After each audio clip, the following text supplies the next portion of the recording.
विद्यार्थ्यांचे प्रलंबित प्रश्न मार्गी लावण्यासाठी आता अभाविप विशिष्ट मंडळ विविध मंत्र्यांना भेटणार। या बातमीचे प्रायोजक किमया ग्रुप सोलापुरात साकारतोय शानदार असा किमया स्वप्नसृष्टी प्रकल्प, जुळे सोलापूर सोलापूर। त्याचा मूळ विषय असा आहे की आता जे पावसाळी अधिवेशन जे मुंबईमध्ये त्या ठिकाणी झालं महाराष्ट्राचं, त्या पावसाळी अधिवेशनामध्ये अखिल भारतीय विद्यार्थी परिषद महाराष्ट्र राज्याच्या माध्यमातून वेगवेगळ्या मंत्री महोदयांना भेटून महाराष्ट्रातल्या वेगवेगळ्या शैक्षणिक प्रश्नांची जी वाच्यता आहे तर ती या मंत्री महोदयांसमोर त्या ठिकाणी करण्यात आली। याची निवेदनं त्या ठिकाणी देण्यात आली।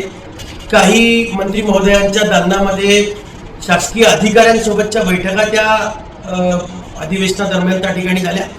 याच्यामध्ये प्रामुख्याने उच्च व तंत्र शिक्षण मंत्री चंद्रकांतदादा पाटील असतील, शालेय शिक्षण मंत्री दादाजी भुसे असतील, राज्यमंत्री पंकजी भोयर असतील, त्याचबरोबर कौशल्य विकास, रोजगार आणि नाविन्यता मंत्री मंगलप्रभातजी लोढा असतील, वैद्यकीय शिक्षण मंत्री हसन मुश्रीफजी असतील, त्याचबरोबर राज्यमंत्री माधुरीताई मिसाळ असतील, त्याचबरोबर आरोग्यमंत्री प्रकाश आंबेडकर साहेब असतील, त्याचबरोबर राज्यमंत्री मेघना बोर्डीकर असतील, सामाजिक न्याय मंत्री संजय शिरसाट, अशा वेगवेगळ्या 10 मंत्र्यांच्या भेटी अखिल भारतीय विद्यार्थी परिषदेने केल्या। तर या मंत्र्यांना भेटून नेमके मुद्दे आपले काय होते, तर आज आपण बघतोय की उच्च शिक्षण विभागाच्या माध्यमातून महाराष्ट्रातले सगळे जे विद्यापीठ आहेत तर त्याचं वेळापत्रक पूर्णपणे विस्कळीत झालेलं आहे। परीक्षा वेळेवर होत नाही आहेत, सिलेबस वेळेत संपत नाही आहे, त्याचे रिझल्ट जे आहेत परीक्षांचे ते वेळेत लागत नाही आहेत, पुनर्मूल्यांकन वेळेत होत नाही आहे, असे वेगवेगळे जे विषय आहेत त्याच्यामुळं शैक्षणिक वेळापत्रक पूर्णपणे विस्कळीत झालेलं आहे। एका विद्यापीठाचे पेपर संपतात, मग दुसऱ्याचे सुरू होतात, त्याचे संपत नाही तर मग तिसऱ्या विद्यापीठाचे सुरू होतात, अशी सगळी परिस्थिती आहे। मुलींना मोफत शिक्षण योजनेची घोषणा तर झाली आहे, त्याची काही प्रमाणामध्ये अंमलबजावणी पण होती आहे, परंतु 100% मुलींना या योजनेचा लाभ अजूनही मिळत नाही।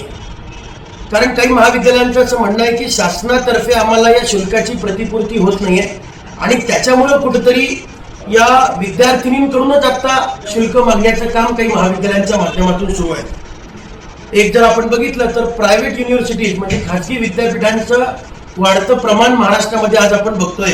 आत्ताच्या अधिवेशनामध्ये मला असं वाटतं 3 अजून खाजगी विद्यापीठांना मंजुरी त्या ठिकाणी अधिवेशनात देण्यात आलेली आहे आणि ही खूप गंभीर गोष्ट आहे। कारण जर आपण बघितलं तर सर्वसामान्य घरातला ग्रामीण भागातला विद्यार्थी त्या ठिकाणी जर त्या ठिकाणी अशा पद्धतीने त्याला शिक्षण द्यायचं असेल आणि कुठंतरी या खाजगी विद्यापीठांमध्ये तो शिक्षण घेऊ शकत नाही, मग त्याला गुणवत्तापूर्ण शिक्षण घेता यायचा अधिकारच नाही आहे का, असा प्रश्न त्या ठिकाणी पडतोय। कारण या खाजगी विद्यापीठांची अडचण काही नाही, परंतु त्याची जी फीज आहे त्याच्यामध्ये एक मोठी तफावत आहे। म्हणजे एखाद्या खाजगी विद्यापीठामध्ये 2 लाख रुपयात तुम्ही MBA सारखा कोर्स करू शकता आणि दुसऱ्या खाजगी विद्यापीठामध्ये 25 लाख रुपये 30 लाख रुपये हे या MBAच्या कोर्ससाठी भरावे लागतात।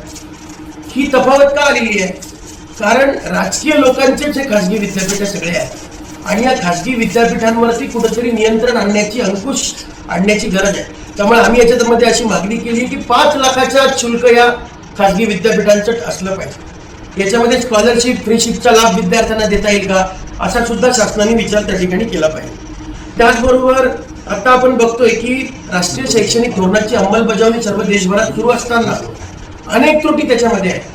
विद्यार्थ्यांना OJTच्या संधी कमी आहेत, इंटर्नशिपसाठी ग्रामीण भागामध्ये आज कुठल्याही पद्धतीने इंडस्ट्रीज अवेलेबल नाही आहेत। शासनाने एखादं पोर्टल OJT आणि इंटर्नशिपच्या विषयामध्ये सुरू करावं अशी देखील मागणी यामध्ये आपण केलेली आहे। त्याचबरोबर महाराष्ट्रामध्ये एक असं विद्यापीठ आहे, मी तुम्हाला जाणीवपूर्वक सांगतो की 2023 सालचे निकाल सुद्धा अजून त्या विद्यापीठात लागले नाही। Doctor Babasaheb Ambedkar technical university बाटू लोणेरे असं त्या विद्यापीठाचं नाव आहे आणि त्या विद्यापीठामध्ये अतिशय गोंधळ आता सध्या सुरू आहे। निकाल लागतच नाही आहेत, परीक्षा वेळेत होत नाही आहेत, विद्यार्थ्यांचे डॉक्युमेंट्स 4-4, 5-5 वर्ष झाले तरी मार्कशीट आलेले नाही आहे, डिग्री सर्टिफिकेट विद्यार्थ्यांना मिळालं नाही।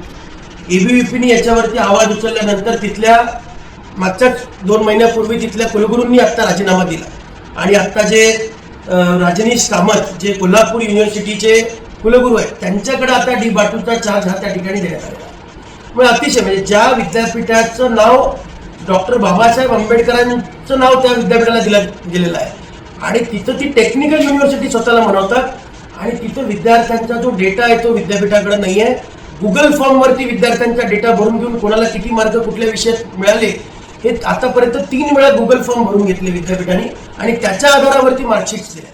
त्याचबरोबर खुल्या छात्र संघ निवडणुका 1992 पासून या महाराष्ट्रामध्ये बंद आहे. कॉलेज कॅम्पसवरच्या विद्यार्थ्यांच्या निवडणुका या 92 पूर्वी या महाराष्ट्रामध्ये व्हायच्या. त्यातून अनेक नेतृत्व या महाराष्ट्राला मिळत गेलेलं आहे. परंतु या महाराष्ट्रामध्ये कोणाचंही सरकार आलं तरी या खुल्या छात्र संघ निवडणुका सुरू करण्यासाठी कोणीही प्रयत्न करत नाही असं आमचं स्पष्ट आहे. त्या ठिकाणी सामान्य घरातलं, ग्रामीण भागातलं एखाद्या शेतकऱ्याचा मुलगा त्या ठिकाणी त्यांनी समाजकारणात येऊच नाही का? त्या ठिकाणी त्यांनी कॉलेजवरती नेतृत्व करण्यासाठी विद्यार्थ्यांचं तो पुढे आला पाहिजे नाही का? तर कुठंतरी एक राजकीय जी आकांक्षा आहे, राजकीय एका अर्थानं अनास्था या विषयात दिसती आहे. त्यामुळं या निवडणुका 1992 पासून महाराष्ट्रामध्ये बंद आहे. त्या सुद्धा सुरू करण्याची मागणी अखिल भारतीय विद्यार्थी परिषदेने केली आहे.